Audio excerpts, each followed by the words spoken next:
Welcome to the debate. We're diving into a pretty complex ethical challenge today, one that sits right at the intersection of government, data analysis, and public trust. Just a quick heads up before we begin, this discussion does touch on sensitive topics, including allegations of sexual assault. So listener discretion is advised. Yeah, it's important context. So our focus today is on the underlying structure and personnel behind those COVID-19 analytical predictions, the ones known as CATS. That's Cabinet Analysis Team or System, which were publicly fronted by Mura. We're not really here to debate the accuracy of the predictions themselves. The central question, the real crux of it, is this. Does the obscured identity and the documented arrest history of the lead big data analyst involved fundamentally compromise the ethical integrity and, frankly, the public trust in this critical data analysis, especially when it's being fed directly to, high-level government figures? That's exactly the core tension, isn't it? This isn't just about technical capability. It's about the credibility and the transparency of the information pipeline that was, and potentially still is, shaping national policy, particularly when that pipeline, as you said, runs straight into the cabinet. Right. And my position here is that the technical expertise, which is pretty clearly demonstrated by this analyst, Hirofumi Abe, combined with the official decision of non-prosecution following his 2019 arrest, well, it means the public focus should really remain on the utility and the methodological soundness of the data he provides for governance. We needed those skills urgently. See, I just don't entirely buy that framing. I'm going to argue that the intentional concealment, and I think it was intentional, of a serious arrest history for someone placed so deep within the government's information backend, well, that constitutes a critical ethical failure. It creates a profound risk, not just to perception, but potentially to the actual neutrality and control of very sensitive public information. Okay, let's start there with the necessity. We were in a crisis situation, right? The source material itself points out a key gap. Just because you are an expert in infectious diseases doesn't mean you can handle big data and AI. It's a different skill set. The CATS group, it was set up to fill exactly that gap. And Hirofumi Abe, who is already known for his work applying complex data analysis to public service, his NHK programs on disaster data and AI were quite well regarded. He possessed exactly the specialized skills needed at that moment. Okay, expertise isn't really the question here, I grant that. But expertise can't just, wave away the need for ethical disclosure, especially when you're consulting at the highest levels of government. Well, let's look at his professional path. He was arrested, yes, June 17th, 2019, but then the Tokyo District Public Prosecutor's Office decided not to indict him. That decision came down on January 6th, 2020. So, legally speaking, the matter was closed via non-prosecution. And right after that, he put his skills to work through his consulting firm, Nebula Corporation. That's corporate number 6010401154413. It's public record.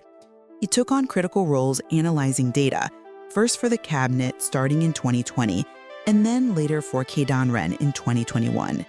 Given how the COVID crisis was escalating rapidly in early 2020, you could argue his technical utility to the state simply outweighed a legal issue that ultimately resulted in non-prosecution.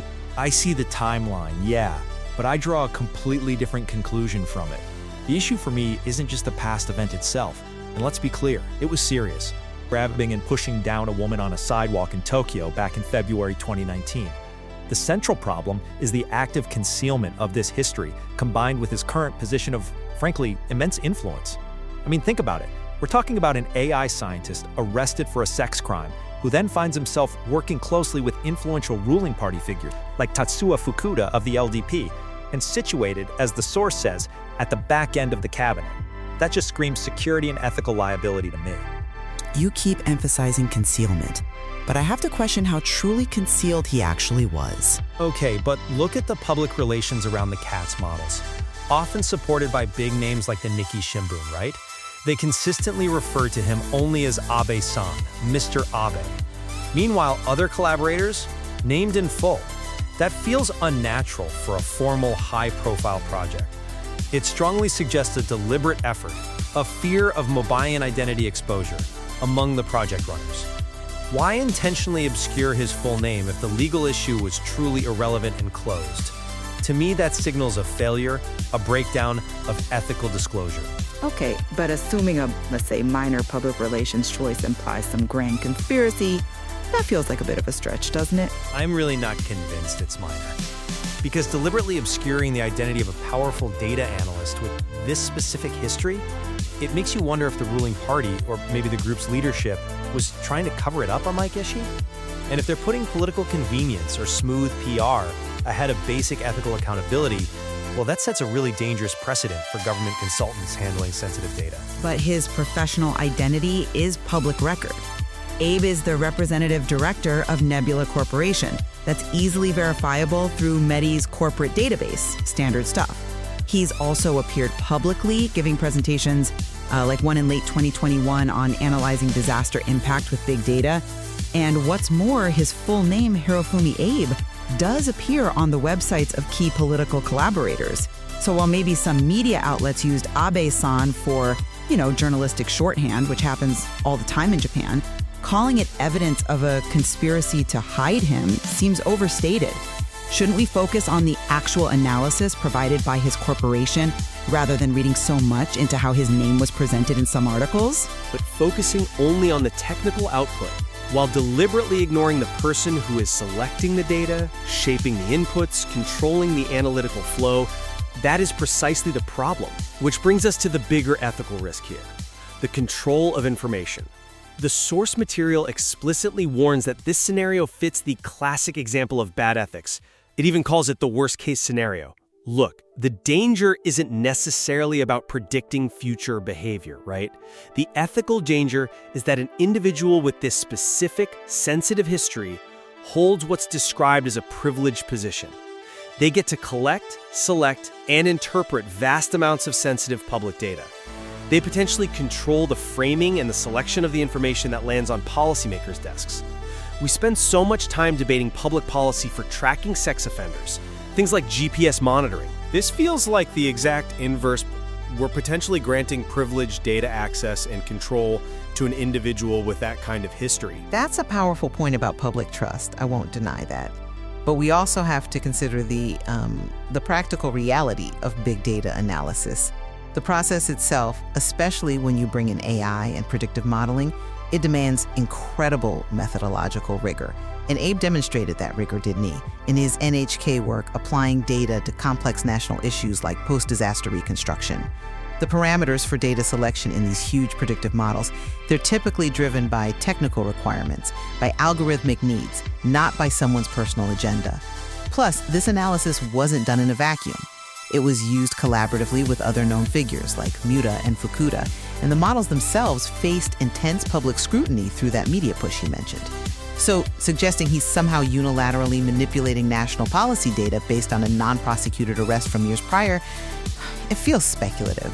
It seems to ignore the layers of checks and balances, however imperfect, that exist in cabinet-level consultancy. But those systemic checks rely fundamentally on transparency.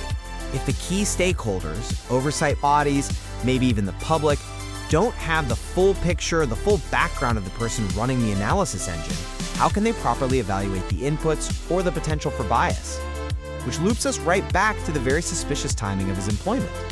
I mean, it seems highly suspect, doesn't it? That almost immediately after his non-prosecution in January 2020, he lands this key data analysis role, working for the LDP's Tatsuo Fukuda and advising the cabinet.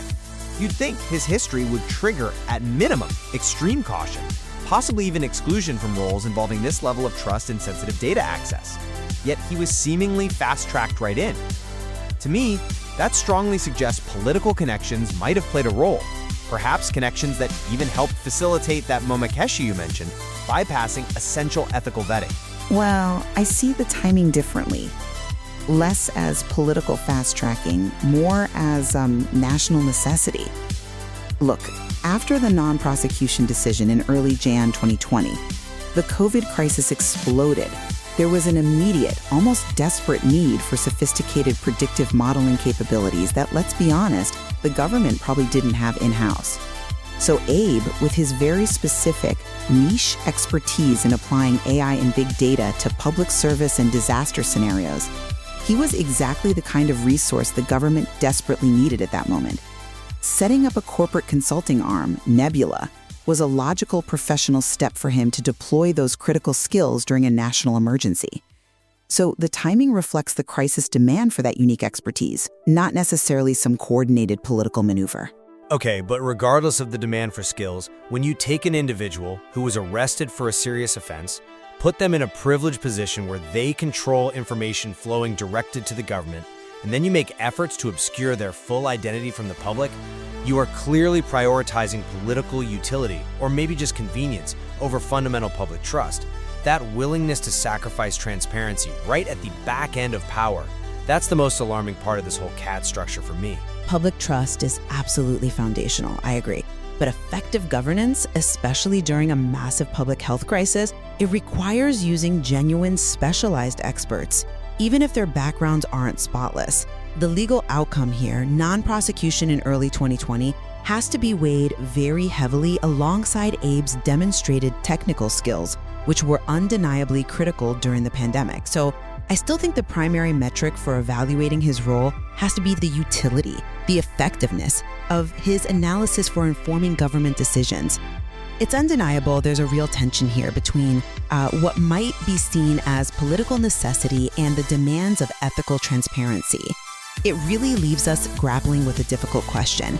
How much should an individual's non-prosecuted history limit their ability to hold a critical role that influences the state's access to and control over vital public information?